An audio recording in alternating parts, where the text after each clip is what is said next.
Alright, चलो जी। तो ये है atoms chapter number 8 twelfth class का लास्ट लेक्चर। और अभी तक हमने पढ़ रखा है रदरफोर्ड्स अल्फा स्कैटरिंग एक्सपेरिमेंट, फिर उसके बाद हमने किया बोहर्स एटॉमिक मॉडल, और उसके बाद ये तीसरा टॉपिक है। बेसिकली जो पहले हमने दो टॉपिक्स किए, रदरफोर्ड्स अल्फा स्कैटरिंग एक्सपेरिमेंट और बोहर्स एटॉमिक मॉडल, इसी में से एक पॉइंट को उठाया गया और उस पॉइंट को उठा के एक तीसरा टॉपिक बना दिया गया जिसको हम बोलते हैं एटॉमिक स्पेक्ट्रम, या फिर हम इसको ये भी बोल सकते हैं स्पेक्ट्रल लाइंस। हम थोड़ी सी आगे जाके पढ़ेंगे आधे घंटे बाद spectral lines. So atomic spectrum, सबसे पहले तो शब्द को समझ लेते हैं। सबसे पहले तो ये देख लेते हैं कि ये कहां से आया है। पहले भी पिछली कुछ क्लासेस में मैंने इस वर्ड को यूज किया था, स्पेक्ट्रम। जब हमने सबसे पहले रदरफोर्ड्स अल्फा स्कैटरिंग एक्सपेरिमेंट किया तो हमें वो बहुत अच्छा मॉडल मिला, न्यूक्लियर मॉडल ऑफ एटम मिला, लेकिन उसकी एक लिमिटेशन थी। वो लिमिटेशन क्या थी? Rutherford's alpha scattering experiment could not explain the discrete spectrum. Atom का डिस्क्रीट स्पेक्ट्रम को वो एक्सप्लेन नहीं कर पा रहा था, मतलब कि ये शब्द को हम पहले भी इस्तेमाल कर चुके हैं। तो रदरफोर्ड ने क्या बोला था कि ये जो एटम होता है उसका जो स्पेक्ट्रम होता है वो कंटिन्यूअस होता है, कि वो हर तरह की एनर्जी लेवल पे इलेक्ट्रॉन रिवॉल्व कर सकता है, हर तरह की एनर्जी को वो इमिट कर सकता है, कि मतलब कि कंटिन्यूअस एटॉमिक स्पेक्ट्रम बनेगा उसकी एनर्जी का, उसकी वेवलेंथ का, उसकी फ्रीक्वेंसी का। लेकिन असली में हमें पता चला जब हमने एक्सपेरिमेंट करके देखे कि एटम का जो स्पेक्ट्रम बनता है वो बड़ा डिस्क्रीट बनता है। एटम की एनर्जी का जो स्पेक्ट्रम बनता है वो डिस्क्रीट स्पेक्ट्रम बनता है, मतलब कोई कोई वैल्यूज होती हैं उसमें। तो ये वाली जो चीज थी वो रदरफोर्ड के मॉडल से नहीं समझ आ पाई, जिसकी वजह से उनका मॉडल फेल हो गया। और जिसके बाद नील बोहर आए 1913 में, जिन्होंने आके बोला कि जो इलेक्ट्रॉन होता है वो पर्टिकुलर ऑर्बिट्स में रिवॉल्व करता है, या फिर पर्टिकुलर शेल्स में रिवॉल्व करता है, या फिर पर्टिकुलर एनर्जी लेवल्स पे रिवॉल्व करता है। और जो स्पेक्ट्रम इसी वजह से जो बन के आएगा एक एटम का, that spectrum would be discrete energy spectrum. कि एटॉमिक स्पेक्ट्रम जो होता है वो डिस्क्रीट होता है, और इसी के लिए नील बोहर को नोबेल प्राइज भी मिला था फिजिक्स में। हम्म। लेकिन ये जो प्रॉब्लम है डिस्क्रीट स्पेक्ट्रा, कंटिन्यूअस स्पेक्ट्रा, इसको बड़ा अच्छे से समझते हैं आज, ठीक है। तो सबसे पहले तो ये शब्द को समझ लेते हैं, स्पेक्ट्रम। स्पेक्ट्रम वर्ड का क्या मतलब होता है? तो स्पेक्ट्रम वर्ड का, जैसे तुमने रेनबो देखा होगा, बारिश के जब दिन होते हैं तब रेनबो देखा होगा। तो रेनबो रेनबो क्यों बन जाता है? क्योंकि जो ड्रॉपलेट्स होते हैं जो बारिश के, वो एक प्रिज्म की तरह काम करते हैं। प्रिज्म में से जब सनलाइट आती है, सनलाइट होती है एक व्हाइट रे। लेट्स से ये है मेरे पास एक प्रिज्म, ये प्रॉपर प्रिज्म है, ठीक है। और यहां से मैंने एक व्हाइट लाइट को इंसिडेंट करा दिया, दिस इज व्हाइट लाइट। अब व्हाइट लाइट को इंसिडेंट कराने पे व्हाइट लाइट क्या होती है, वो अपने डिस्पर्स हो जाती है, अपने कलर्स में छंट जाती है। यहां से तो सिंगल लाइन आ रही थी। अब यहां के बाद जो जो वेवलेंथ की इसमें रेडिएशन होगी, व्हाइट लाइट में सब कुछ है। व्हाइट लाइट में बहुत तरह की अलग अलग तरह की रेडिएशंस हैं। इसमें ब्लू लाइट भी है, ग्रीन लाइट भी है, येलो लाइट भी है, अल्ट्रा वायलेट भी है, ये भी है, बहुत अलग अलग तरह की लाइट्स हैं व्हाइट लाइट के अंदर। अब इसके अंदर जाके प्रिज्म क्या करता है, इस व्हाइट लाइट को बिखेर देता है। यहां से तो पूरी ऐसे पूरी बंध के आ रही थी एक व्हाइट लाइट में, अब वो इसको अलग अलग कर देगा। तो अब अलग अलग जो इसके अंदर लाइट्स हैं वो अपनी अपनी ऊर्जा के हिसाब से उतनी उतनी बेंड हो जाएंगी। तो मेनली हम इसको ये बोल देते हैं कि ये 7 पार्ट्स में बेंड हो जाती है। एक थोड़ी सी कम बेंड होती है, दूसरी थोड़ी सी ज्यादा बेंड होती है, तीसरी थोड़ी सी और ज्यादा बेंड हो जाती है, 4, 5, 6 और 7। अब अगर हमने इसके सामने एक स्क्रीन लगा रखी है यहाँ पे ऐसे, तो यहाँ पे इस स्क्रीन पे हमें 7 रंग दिखेंगे पूरे। स्क्रीन पे हमको 7 रंग दिखेंगे। यहां से दूसरी बेंडिंग नहीं हो रही, मैंने वो डायग्राम थोड़ा सा गलत बना दिया, ये सीधा आके स्क्रीन पे पड़ रहे हैं, ठीक है। तो इसमें कुछ कलर्स होंगे, ये कलर्स तुमको पता ही है, वेब गायर तुमने सुन रखा होगा, violet, indigo, blue, green, yellow, orange and red. तो ये उसी ऑर्डर में ये रंग होंगे, एक वायलेट होगा, इंडिगो होगा, ब्लू होगा, ग्रीन, येलो, ऑरेंज, रेड। लेकिन इसमें से जो रेड कलर होता है, थोड़ा सा स्पेक्ट्रा की थोड़ी और बात कर लेते हैं, ठीक है, तुम्हें बाकी चैप्टर्स में भी ये काम आएगा। ये तो हो गया विब गायर, वायलेट से लेके रेड तक। और रेड के जो पार होता है उसको हम बोलते हैं इंफ्रारेड। रेड के जो आगे होगा वो होगा इंफ्रारेड। इंफ्रा वर्ड का मतलब क्या होता है? इंफीरियर, मतलब कि रेड से भी इंफीरियर। और वायलेट के जो ऊपर होती है चीज उसको हम बोलते हैं अल्ट्रा वायलेट। वायलेट तो हो गया यहां तक वायलेट। अल्ट्रा मतलब वायलेट के भी ऊपर की चीज उसको हम बोलते हैं अल्ट्रा वायलेट। मतलब कि जो मेरा पूरा स्पेक्ट्रा बनेगा ये इस तरह से मेरे को बनेगा, अल्ट्रा वायलेट, फिर वायलेट से लेकर रेड तक, रेड के बाद जो रेड से भी इंफीरियर है इंफ्रारेड। अब ये मेरे को शब्दों से ही पता चल रहा है, इसको हम इंफ्रारेड बोल रहे हैं, मतलब कि ज्यादा जान है नहीं इसमें, शक्ति है नहीं, इसकी एनर्जी बहुत कम होगी, क्योंकि हम बोल ही रहे हैं भाई इंफ्रारेड, बहुत कम एनर्जी होगी इसकी। लेकिन ये जो यूवी रेज है इसकी एनर्जी बहुत ज्यादा होगी। तभी तो हम सन से डर जाते हैं ना, हम कितना कुछ करते हैं कि यूवी रेज की वजह से ओजोन लेयर में छेद पड़ गए। लोग बोल रहे हैं ना आजकल क्लाइमेटिक चेंज के पिछले 100 सालों में धरती का जो टेम्परेचर है वो 1.5 डिग्री बढ़ गया है। इसका मेन कारण क्या है कि यूवी रेज आ रही हैं, और यूवी रेज को रोकने वाली हमारी एक लेयर थी ओजोन की, O3 लेयर। अब उसमें क्या हो गया, बड़े बड़े होल्स हो गए। अब वो होल्स क्यों हो गए, वो उसके बहुत सारे कारण हैं, क्योंकि गाड़ियों में से पोल्यूशन निकल रहा है। और पोल्यूशन एक अकेला कारण नहीं है, मेनली क्या है कि हम लोग बहुत ज्यादा हो गए इस धरती पे। हम्म, हम बहुत अच्छे लोग हैं लेकिन हम बहुत ज्यादा हो चुके हैं।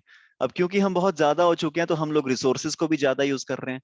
और अगर हम रिसोर्सेज को बहुत ज्यादा यूज कर रहे हैं तो रिसोर्सेज के लिए हमको ज्यादा पेड़ काटने पड़ेंगे।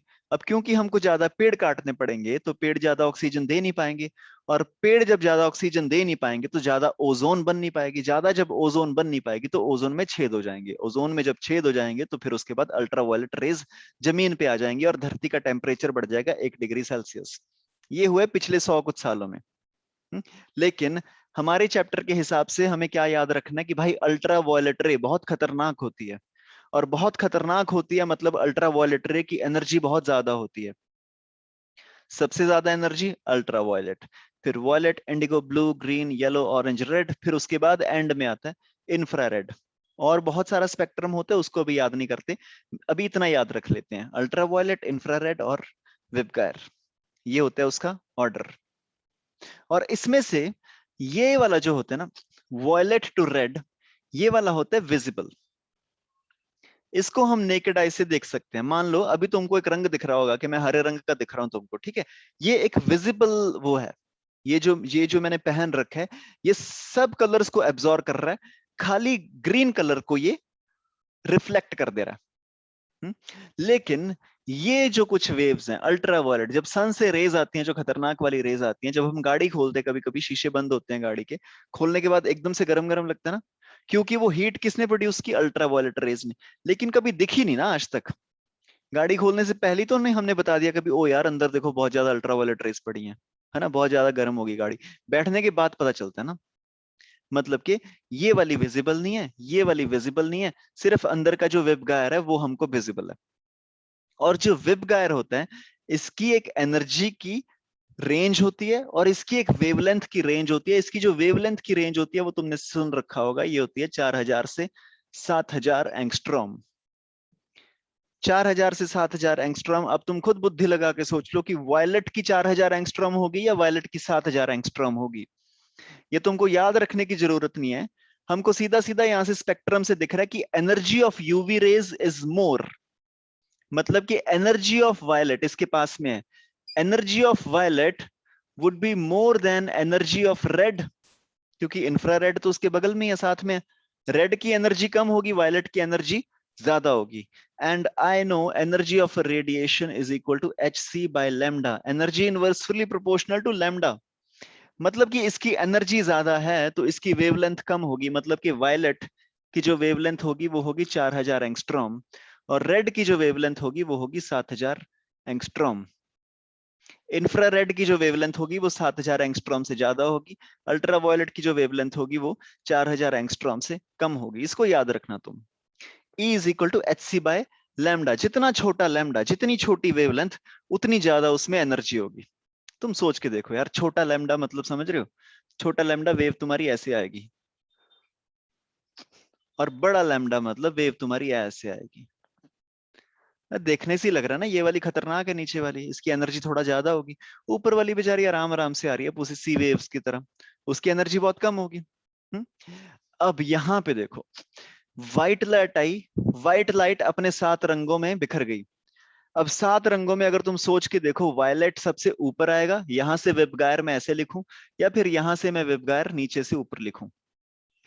तो अब थोड़ा सा तुम दिमाग लगा के देखो, व्हाइट लाइट यहाँ पे आई, अलग अलग एंगल्स पे ये लाइंस रिफ्लेक्ट होगी।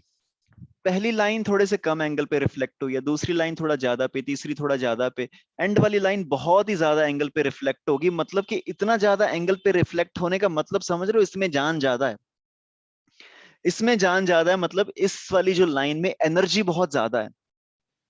यस, व्हाइट लाइट यहां से आई थी, और एकदम से मुड़ने के लिए तुमको अपने अंदर एनर्जी चाहिए, तभी तो इतना ज्यादा तुम बेंड हो पाओगे ना भाई। तो इतना ज्यादा बेंड होने के लिए तुम्हें चाहिए ज्यादा एनर्जी, और ज्यादा एनर्जी वाली मेरे पास कौन सी वेवलेंथ होती है? वायलेट।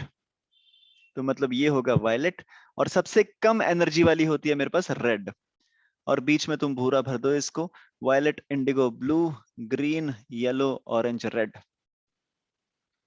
और भी यहाँ पे स्पेक्ट्रम पूरा बना होगा नीचे की तरफ, यहाँ पे अल्ट्रा वायलेट होंगी नीचे, और यहाँ पे ऊपर इंफ्रारेड होंगी, लेकिन वो हमें दिखाई नहीं देती हैं, इसलिए हम नॉर्मली उनको कंसिडर नहीं करते। लेकिन ये पहली बार जब हमने ये एक्सपेरिमेंट किया तब शब्द इस्तेमाल किया गया स्पेक्ट्रम। तो स्पेक्ट्रम में जब हमने व्हाइट लाइट को डिस्पर्स कराया तो वो अपने 7 रंगों में बंट के उसने हमें इस तरह की स्क्रीन पे एक इमेज दे दी। लेकिन जब ये 7th 8th क्लास में मेरे को पढ़ाया जाता तो एक चीज मुझसे छुपा ली जाती है, और वो ये है कि जब तुम रेनबो को देखते हो यार बारिश के दिनों में, क्या ऐसा होता है कि तुमने रेनबो को देखा, तुम्हें डिस्क्रीटली दिख रहा है कि वो देखो ऊपर वायलेट है, फिर इंडिगो है, फिर ब्लू है, फिर ग्रीन, ऑरेंज, रेड, ऐसा डिस्क्रीटली तो नहीं दिखता ना। वो तो पूरा का पूरा तुम्हें ऐसे रेनबो दिखता है, तभी तो इतना अच्छा लगता है, तभी तो हम उसको वॉलपेपर लगाते हैं, क्योंकि वो दिखने में बहुत अच्छा होता। अगर भाई उसकी 7 लाइनें अलग अलग होती कि ये वायलेट की लाइन जा रही है, ये इंडिगो की लाइन जा रही है, ये ग्रीन की, ब्लू की, ग्रीन की, तो ये अच्छा ही नहीं लगना था, ये तो रेनबो ना, ये तो वाईफाई का सिग्नल जैसा लगता। क्यों वो इतना अच्छा रेनबो क्यों लगता है मेरे को?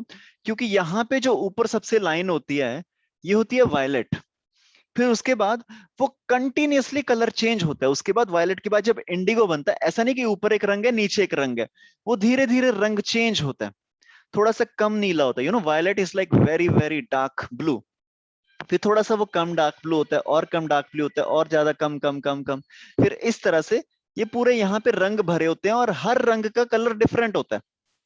मतलब कि एक लाइन और उसके जस्ट बगल वाली लाइन का कलर डिफरेंट होता है, इसीलिए रेनबो इतना अच्छा लगता है। मान लो दो बन के आ गए, यहाँ पे येलो बन के आ गया, यहाँ पे ऑरेंज बन के आ गया, और येलो के ऑरेंज, येलो और ऑरेंज के बीच का मतलब ऐसे नहीं कि ये बीच की जगह सारी खाली पड़ी है, यहाँ पे रंग ही रंग भरे पड़े होते हैं, येलो से ऑरेंज के बीच में ऐसे ट्रांजिशन होते हैं, और इसके बीच में होते हैं इनफाइनाइट कलर्स, तभी रेनबो इतना अच्छा लगता है। सो इसके अंदर बहुत सारे कलर्स होंगे, लाइट येलो होगा, ब्लू येलो होगा, दिस येलो होगा, ये सारे रंग जो होते हैं वो पूरे भरे पड़े होते हैं। मतलब कि हमने क्या बोला है कि वॉयलेट की जो वेवलेंथ होती है वो होती है 4000 एंगस्ट्रॉम, और रेड की जो वेवलेंथ होती है वो होती है 7000 एंगस्ट्रॉम। इसी तरह से इंडिगो, ब्लू, ग्रीन, येलो सबकी कुछ वेवलेंथ होगी, लेकिन इसका मतलब ये नहीं है कि सिर्फ यही वेवलेंथ्स हैं यहाँ पे, यहाँ पे बाकी सारी वेवलेंथ्स भी हैं। फॉर एग्जाम्पल 4000 के जस्ट ऊपर एक वेवलेंथ होगी 4000.1 एंगस्ट्रॉम की वेवलेंथ, उसके ऊपर होगी 4000.2 एंगस्ट्रॉम की वेवलेंथ, 4000.3, इस तरीके से 4000 से लेके 7000 तक इनफाइनाइट नंबर ऑफ कलर्स होंगे। तो मतलब कि यहाँ पे एक स्पेक्ट्रा बन गया, स्पेक्ट्रम बन गया ना, स्पेक्ट्रम। देखो ये दो शब्द हैं, एक तो होता है स्पेक्ट्रम, और स्पेक्ट्रम का जब हम प्लूरल करते हैं तो इसको हम बोलते हैं स्पेक्ट्रा। ये तुमको याद रखना पड़ेगा, ये अंग्रेजी भाषा थोड़ी ऐसी सी हुई है। देखो हिंदी में क्या होता है, ठीक है, हिंदी में मान लो हम बोलते हैं कि सड़क पे घोड़ा जा रहा है, तो अगर हमको इसका प्लूरल करना है तो हम बोलेंगे सड़क पे घोड़े जा रहे हैं। हम्म, तो अगर मैं बोलूं कि ये एक कुर्सी पड़ी है, इसका प्लूरल मेरे को करना है कि ये कुर्सियां। लेकिन अंग्रेजी में ना थोड़े से एक्सेप्शंस बहुत ज्यादा हैं। मान लो ये है मेरे पास एक पेन, और इसको मैं बोल सकता हूँ ये 2 पेन होंगे तो मैं बोलूंगा दीज आर 2 पेन्स। लेकिन कुछ चीजें होती हैं, मान लो सर्कल का एक रेडियस है मेरे पास, ये रेडियस, और अगर मैं बहुत सारी लाइनें ले लूं फिर इसको हम बोलते हैं रेडियाई। ठीक है, ये एक तरह की एक्सेप्शन है, ऐसे बहुत सारी एक्सेप्शंस होती हैं अंग्रेजी भाषा में। तो उन्हीं में से एक एक्सेप्शन ये है कि सिंगुलर को हम बोलते हैं स्पेक्ट्रम, और अगर बहुत सारे ऐसे स्पेक्ट्रम्स की ऐसे में शीट्स लगा दूं तो उसको हम बोलेंगे ये बन गया स्पेक्ट्रा, एक से ज्यादा स्पेक्ट्रम को हम बोलते हैं स्पेक्ट्रा। तो ये एक मेरे पास स्पेक्ट्रम बन के आ गया। 4000 से लेके 7000 एंगस्ट्रॉम तक का, और इस स्पेक्ट्रम में हर पॉइंट पे, हर छोटे छोटे माइन्यूट पॉइंट पे एक अलग वेवलेंथ का यहाँ पे कलर बन के आ रहा है। तो मतलब कि ये जो स्पेक्ट्रम बना है ये कंटिन्यूस स्पेक्ट्रम है, इसको हम बोलते हैं कंटिन्यूस स्पेक्ट्रम।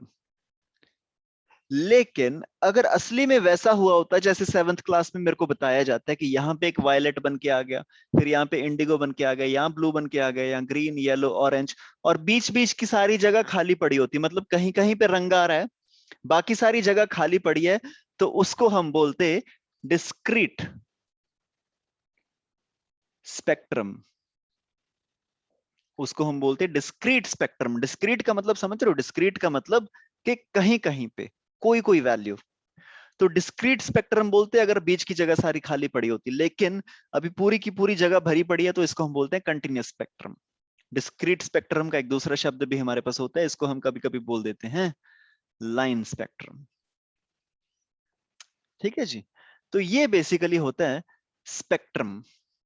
अब हम उसकी बात कर लेते हैं एक बार थोड़ा सा। इसके बारे में तुम्हें कुछ नहीं पढ़ना, कोई क्वेश्चन पूछा नहीं जाएगा, ये जिसमें तुमको वैसे ही बता रहा हूँ कि स्पेक्ट्रम होता क्या है।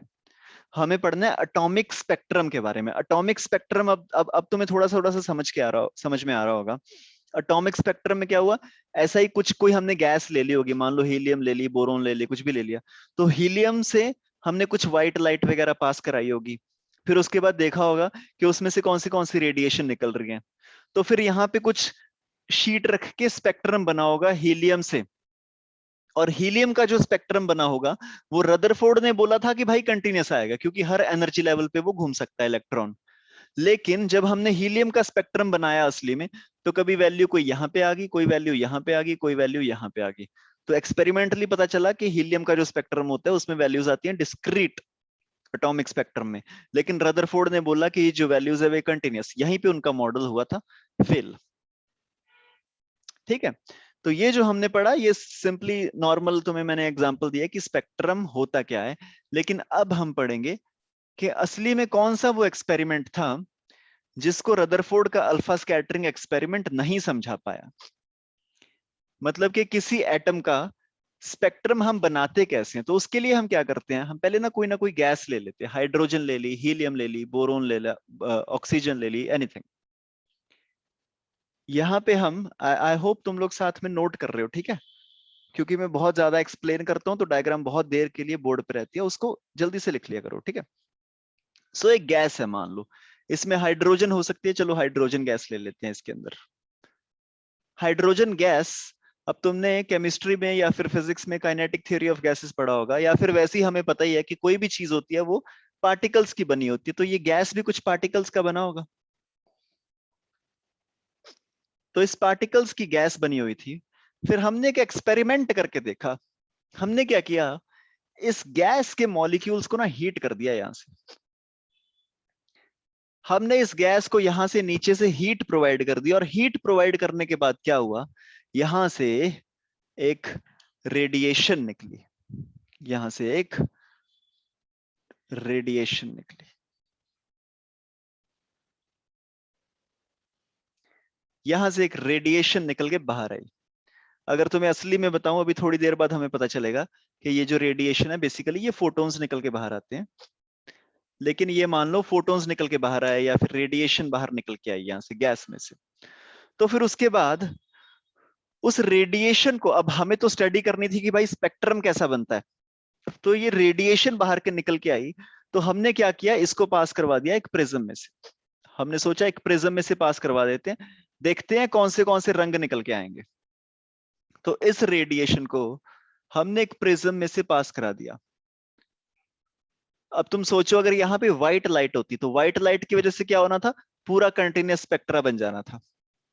लेकिन जब हमने इस रेडिएशन को पास कराया प्रिज्म में से, तो हमने देखा कि ये जो सामने हमने स्क्रीन रखी थी, यहाँ पे एक ये लाइन बन गई, एक ये लाइन बन गई, और एक ये लाइन बन गई, पूरी गिनती की 3 लाइनें बन गई थी।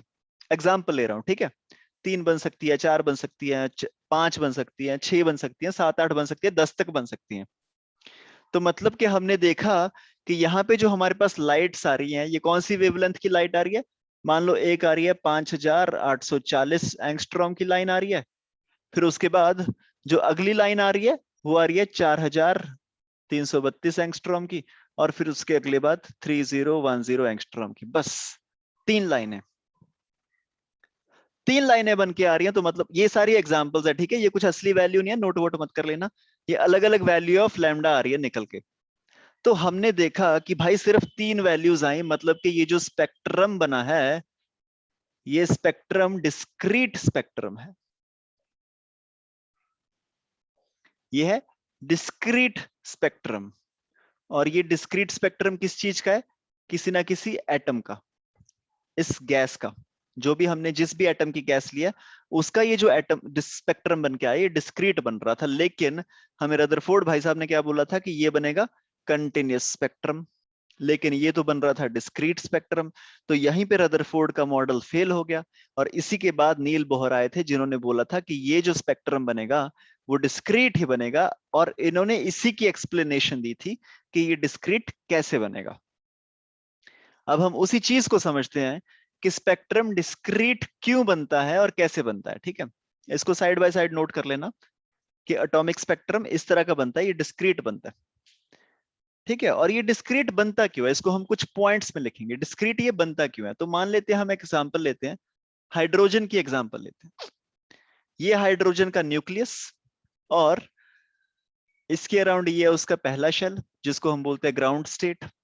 फिर इसके अराउंड कुछ और शेल्स होंगे, इसका मान लेते हैं ये दूसरा शेल। फिर इसके अराउंड मान लेते हैं एक है तीसरा शेल। तो ये हाइड्रोजन के तीन शेल्स और हाइड्रोजन का न्यूक्लियस। हम हाइड्रोजन के शेल में से ना एनर्जी निकलवाएंगे, फिर देखेंगे वो जो एनर्जी आ रही है वो डिस्क्रीटली आ रही है या कंटिन्यूसली आ रही है। हम एक्सपेरिमेंट कर रहे हैं, हम इसका निकाल के देखते हैं इसमें से एनर्जी। तो मान लो इसमें एक इलेक्ट्रॉन रिवॉल्व कर रहा था यहाँ पे पहले शेल में, पहले शेल में एक इलेक्ट्रॉन रिवॉल्व कर रहा था, लेकिन उससे पहले एक बार एनर्जी देख लें कौन से शेल की कितनी होगी। पहले शेल में जब इलेक्ट्रॉन रिवॉल्व कर रहा होगा तो हमको पता है हाइड्रोजन के पहले शेल में जब कोई चीज रिवॉल्व करती है तो पहले शेल में एनर्जी कितनी होती है? -13.6 इलेक्ट्रॉन वोल्ट। दूसरे शेल में अगर कोई रिवॉल्व कर रहा होता है तो वहां पे एनर्जी कितनी होती है? तुम यहाँ पे फॉर्मूला लगा सकते हो, -13.6 multiplied by z² bye n²। ये हमने ऑलरेडी कर रखा है। तुम अगर फॉर्मूला देखोगे टोटल एनर्जी का, तो टोटल एनर्जी का ये फॉर्मूला निकल के आता था दिस AV। तो अब अगर मेरे को दूसरे शेल में एनर्जी निकालनी है तो मैं यहाँ पे हाइड्रोजन है तो Z को रख दूंगा 1 और N को रख दूंगा मैं 2। तो ये बन जाएगा -13.6 डिवाइडेड बाय 2², मतलब कि -13.6 divided by 4, which should be equal to -3.4 electron volt. ये दूसरे शेल में, this was in first shell, this is in second shell. अब अगर मेरे को तीसरे शेल में एनर्जी निकालनी है तो तीसरे शेल में एनर्जी कितनी होगी? -13.6 डिवाइडेड बाय 3², मतलब कि -13.6 divided by 9, which is equal to -1.5 electron volt. मेरे को एक चीज तो समझ में आ गई कि तीसरे शेल में एनर्जी सबसे ज्यादा होगी इलेक्ट्रॉन की। देखो नेगेटिव में है और कम है, मतलब कि तीसरे शेल में एनर्जी सबसे ज्यादा है, दूसरे शेल में थोड़ी सी कम एनर्जी है, पहले शेल में बहुत कम एनर्जी है। करेक्ट। नाउ पहले शेल में एक इलेक्ट्रॉन रिवॉल्व कर रहा था, अब हम इसमें से एनर्जी निकलवाएंगे। एनर्जी निकलवाने का तरीका क्या है? सबसे पहले हम क्या करेंगे, ये जो पहले शेल में इलेक्ट्रॉन है इसको हम कर देंगे हीट। हीट करने का मतलब समझ रहे हो? हीट जब हम किसी चीज को करते हैं तो हमने उसको एनर्जी दे दी। पहले शेल में उसके पास कितनी एनर्जी थी? -13.6 इलेक्ट्रॉन वोल्ट एनर्जी थी। तो हमने हीट करके उसको एनर्जी दे दी। हीट करके मान लो हमने उसको काफी सारी एनर्जी दे दी, और क्योंकि अब उसके पास ज्यादा एनर्जी आ गई तो अब वो क्या करेगा? दूसरे शेल में जंप मारेगा, या तो वो दूसरे शेल में जंप मार के आ जाएगा या फिर तीसरे शेल में जंप मार के आ जाएगा। तो सेकेंड स्टेप में क्या होगा? हीट को वो एब्जॉर्ब करके ये जंप कर जाएगा, jump to higher shells, jump to higher shells. Heat को एब्जॉर्ब करके मेरा इलेक्ट्रॉन हायर शेल में जंप करके चला जाएगा। लेकिन जब हायर शेल में इलेक्ट्रॉन होता है ना, हायर शेल में जो इलेक्ट्रॉन होता है वो बहुत ज्यादा अनस्टेबल होता है। ये मान लिया कि जो हायर शेल होते हैं उसमें इलेक्ट्रॉन की एनर्जी ज्यादा होती है। इलेक्ट्रॉन की एनर्जी ज्यादा का मतलब समझ रहे हो कि ज्यादा जोर से वो वाइब्रेट कर रहा है, कि उसको वहां से निकालना बहुत ज्यादा आसान है। इसीलिए तो ना वैलेंस इलेक्ट्रॉन्स को निकालना बहुत ज्यादा आसान होता है। सोडियम का देखा ना तुमने, सोडियम क्लोरीन को आपस में मिला दो तो कौन इलेक्ट्रॉन देता है? सोडियम देता है ना। क्योंकि अगर अच्छे से तुम न्यूक्लियस से बंधे नहीं हो तो मतलब कि तुम्हें एटम में से निकालना बहुत ज्यादा आसान है। इलेक्ट्रॉन को दूर लेके जाने का मतलब क्या है? तुम उसको उसके न्यूक्लियस से दूर लेके जा रहे हो। न्यूक्लियस तो बढ़िया उसको होल्ड करके रख सकता था, न्यूक्लियस के पास एनर्जी थी उसको होल्ड करके रखने की। तुमने इसको एनर्जी देके हायर स्टेट में ले गए इसको। अब माना कि इसके पास एनर्जी ज्यादा है, लेकिन एनर्जी ज्यादा होने के साथ साथ ये अब अनस्टेबल भी ज्यादा है। हायर स्टेट्स में इलेक्ट्रॉन अनस्टेबल होता है। अब ये अपनी अनस्टेबिलिटी को दूर करने के लिए क्या करेगा? अब ये इलेक्ट्रॉन सोचेगा कि भाई मैं यहां पे हूं, अभी हायर स्टेट में बहुत ज्यादा मेरे पास एनर्जी है। थर्ड शेल में कितनी होगी? -1.5 इलेक्ट्रॉन वोल्ट। अब ये इलेक्ट्रॉन सोचेगा कि यार बहुत ज्यादा एनर्जी हो गई है, इतनी ज्यादा संभाली नहीं जा रही, तो एक काम करते हैं, कुछ ऐसे अगर जुगाड़ लग जाए कि भाई अगर थोड़ी सी एनर्जी दे दें किसी को, किसी को थोड़ी सी एनर्जी दे देते हैं और अपना वापस चलते हैं जहां से आए थे हम। ठीक है? तो ये कोशिश करेगा कि मैं थोड़ी सी एनर्जी दे दूं किसी को, और एनर्जी दे के अपना वापस छोटे वाले शेल में चला जाऊं। तो ये एक काम कर सकता है, या तो अपनी थोड़ी सी एनर्जी दे के दूसरे शेल में जा सकता है। दूसरे शेल में इसके पास कितनी एनर्जी हो जाएगी? -3.4 इलेक्ट्रॉन वोल्ट। एनर्जी कम होगी ना, मतलब थोड़ी सी इसने दे दी। या फिर यहां से थोड़ी सी और ज्यादा एनर्जी देके वापस पहले शेल में आ सकता है। पहले शेल में कितनी एनर्जी थी? -13.6 इलेक्ट्रॉन वोल्ट। तो अब ये थर्ड शेल में जब था, वहां से वापस चला गया। वापस जाने को हम क्या बोलते हैं? ये डी एक्साइट हो गया। ऊपर आने को हम क्या बोलते हैं? एक्साइटेड स्टेट में चला गया। लेकिन वापस जाने को हम क्या बोलते हैं? कि ये हो गया डी एक्साइटेड। डी एक्साइटेड का मतलब क्या है? कि ये वापस छोटे शेल में चला गया, और छोटे शेल में जाते टाइम इसको क्या करना पड़ेगा? एनर्जी को देना पड़ेगा, क्योंकि बड़े शेल में एनर्जी ज्यादा थी, छोटे शेल में इसके पास एनर्जी कम होनी चाहिए। तो क्योंकि छोटे शेल में एनर्जी कम है, तो यहां पे इसको क्या करना पड़ेगा? थोड़ी सी एनर्जी देनी पड़ेगी। अब थोड़ी सी एनर्जी देनी पड़ेगी, ये दो ही तरह की एनर्जी दे सकता है। या तो इन दोनों का डिफरेंस, ये एनर्जी वो दे सकता है, या फिर इन दोनों का डिफरेंस, ये एनर्जी दे सकता है। तीसरे शेल में था, या तो वो दूसरे शेल में चला जाएगा, तो इन दोनों का जो डिफरेंस ऑफ एनर्जी है वो प्रोवाइड कर देगा। या फिर तीसरे से पहले शेल में चला जाएगा, तो तीसरे और पहले का जो डिफरेंस है एनर्जी का, वो प्रोवाइड कर देगा। कि मतलब ये two different values of energies हमको प्रोवाइड कर सकता है। इसका मतलब कि इसने हमको डिस्क्रीट, लास्ट पॉइंट इज, इसने हमको डिस्क्रीट वैल्यूज ऑफ एनर्जी दे दी। इसने हमको डिस्क्रीट वैल्यूज ऑफ एनर्जी दे दी, मतलब इसने हमको two different value of energy दे दी। Two different value of energy से तुम ये भी बोल सकते हो two different values of lambda दे दी। इसका मतलब अगर हम इस वाले थर्ड एक्साइटेड स्टेट का यहाँ पे एनर्जी स्पेक्ट्रा बनाएं, तो यहाँ पे सिर्फ दो ही लाइंस निकलेंगी। तो वो सिर्फ जो एनर्जी इसने लूज की वो कहाँ गई? वो वही तो है, हम उसको ही नोट कर रहे हैं, एनर्जी जो लूज की ना। देखो यहाँ पे था, ये जो मॉलिक्यूल है ना, इसमें हम मॉलिक्यूल्स है, ये यही वाला एटम इसमें है, यहाँ पे है। हमने इसको हीट किया, ये थर्ड स्टेट में गया होगा। फिर उसके बाद जब वो वापस गया होगा, तो यहां से रेडिएशन निकली। जो तुम्हारा क्वेश्चन है ना कि जो एनर्जी उसने लूज की वो कहां पे गई, वो एनर्जी ये रही, यहां पे पड़ी। उसी एनर्जी की वजह से हमको ये दो डॉट्स दिख रहे हैं। ओके, ध्यान ध्यान से समझना मैं क्या बोल रहा हूँ, ठीक है? यहाँ पे ये मॉलिक्यूल था हाइड्रोजन का, हमने इसको हीट किया, थर्ड शेल में चला गया। जब तक थर्ड शेल में गया, अभी तक यहाँ पे कुछ नहीं दिखा होगा, क्योंकि थर्ड शेल में गया, कोई एनर्जी वगैरह इसने रिलीज नहीं की। फिर जब थर्ड से वापस आया होगा ना, थर्ड से जब वापस गया होगा पहले शेल में, अब कुछ एनर्जी रिलीज की होगी, और वही एनर्जी ये निकल के आ रही है भाई, रेडिएशन, फोटोन। ये वही एनर्जी है जो थर्ड से फर्स्ट शेल में जंप करते टाइम निकली होगी। वो एनर्जी यहां पे रेडिएशन की तरह आई, और इस एनर्जी को हमने प्रिज्म में से पास कराया, और अच्छे से हमने देखा कि भाई कितनी एनर्जी आ रही है अलग अलग तरह की। तो हमने देखा यहाँ पे दो ही अलग अलग तरह की एनर्जी निकल के आ रही थी। ठीक है, रिपीट करूं या सही था? Okay sir. ठीक है ना?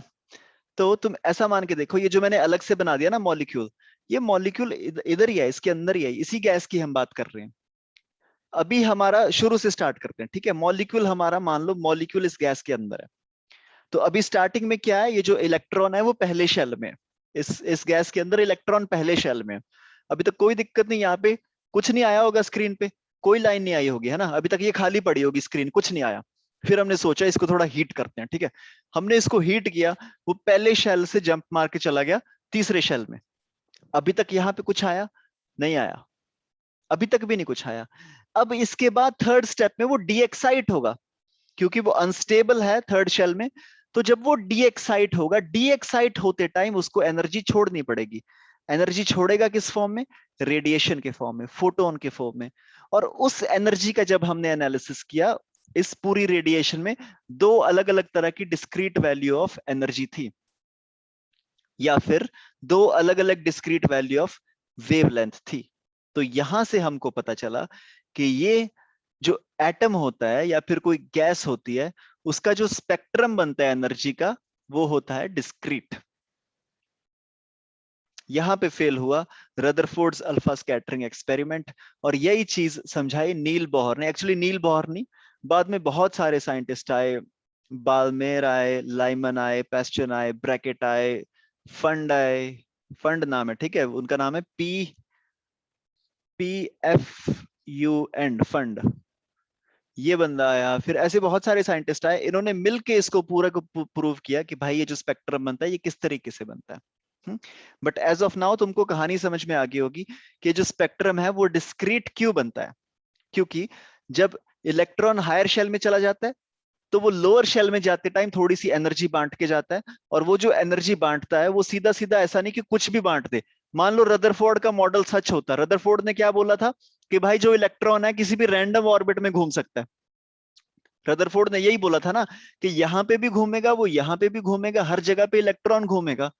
अब तुम सोच के देखो, इलेक्ट्रॉन जब यहां पे था लास्ट वाले शेल में, तुमने उसको छोटे शेल में भेजा, तो वो थोड़ी सी एनर्जी देगा। अगर वो किसी भी ऑर्बिट में घूम सकता, तो वो यहाँ पे थोड़ा सा अंदर चला जाता, थोड़ी सी एनर्जी देता, फिर थोड़ा और अंदर चला जाता, थोड़ी और एनर्जी देता, थोड़ा और अंदर जाता और एनर्जी देता, मतलब कि पूरा कंटिन्यूअस स्पेक्ट्रम ऑफ एनर्जी बनना था। लेकिन ऐसा नहीं हुआ, उसने पहले ये एनर्जी दी, यहां जंप मारा, फिर ये एनर्जी दी, सीधा यहां पे जंप मारा। मतलब कि जो स्पेक्ट्रम बना वो बना हमारा डिस्क्रीट स्पेक्ट्रम। ऑलराइट, तो चलो जी, अब हम करते हैं इसके क्वेश्चंस। ये तो था पूरा थ्योरी का पार्ट, अब हम करेंगे इसके questions. So the first question is, in a hydrogen atom, लिख लो इसको, in a hydrogen atom an electron jumps from the third shell to first shell. In a hydrogen atom, an electron jumps from the third shell to first shell, full stop. In this process, it releases a radiation of wavelength. In this process, it releases a radiation of wavelength 2 raised to the power x angstrom. 2 raised to the power x angstrom. Find x.